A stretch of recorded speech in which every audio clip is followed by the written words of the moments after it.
Hello po, minsan pa magandang umaga sa ating lahat. Sana ay nasa mabuti kayong kalagayan. Ako naman dito ay okay naman.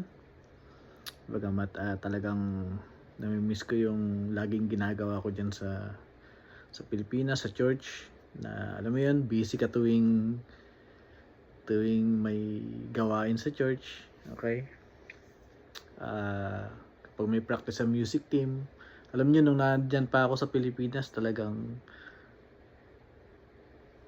time before nung practice talaga excited na ako eh. Excited na akong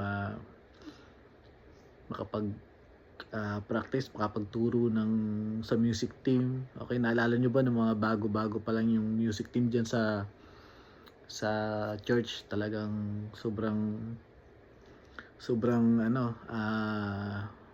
hindi ko lang kung paano sila tuturuan.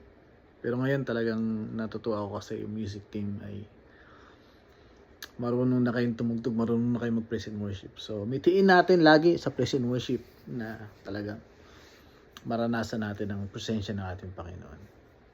'Di ba? So, talagang kapag committed yung bawat isa sa inyo, dumadalo yung presensya ng Panginoon, ang Espiritu ng ating Panginoon. So, ngayong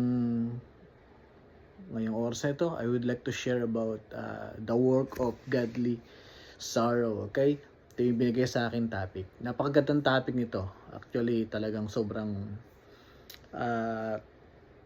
kapag naintindihan mo to, maiiba yung intellectual mo about dun sa alam mo yun, yung grieving of nag-grieve yung spirit mo kasi you do something wrong sa harapan ng Diyos. So ang kapakinabangan ng topic na to ay talagang madidefine mo yung sarili mo. Okay, mayroong parang alam niyo sa mga appliances or sa mga circuit breaker or something like that, na kapag nag-cut off na siya, yung limit nung power supply, okay, maka-cut off na yun kasi naramdaman niya na overload na siya. So, sa puso ng isang Kristiyano, okay, sa puso ng isang believers ng ating Panginoon, pagkaparehas ng konsepto ng ganong bagay, okay? Naiba na yung puso mo, naiba na yung heart mo, naiba na yung kaisipan mo about doon sa kasalanan. Kapag nakapag-commit ka ng kasalanan ngayon, parang nawala yata yung joy of my salvation. Same as that. Okay? Para bang, alam ko na mali pala yung ginawa ko. Alam ko na hindi pala tama yung ginawa ko. Kailangan ko manghingi ng kapatawaran doon sa tao nino. O kaya, kailangan ko manghingi ng kapatawaran sa ating Panginoon kasi alam ko na-disappoint siya. Alam ko, nasaktan ko ang Diyos. Alam ko, sinira ko yung tiwala ng Diyos sa akin. Something like that. Okay? Dahil alam mo sa sarili mo, nagkasala ka. Okay? So, what do the believers do when they commit sin? Okay?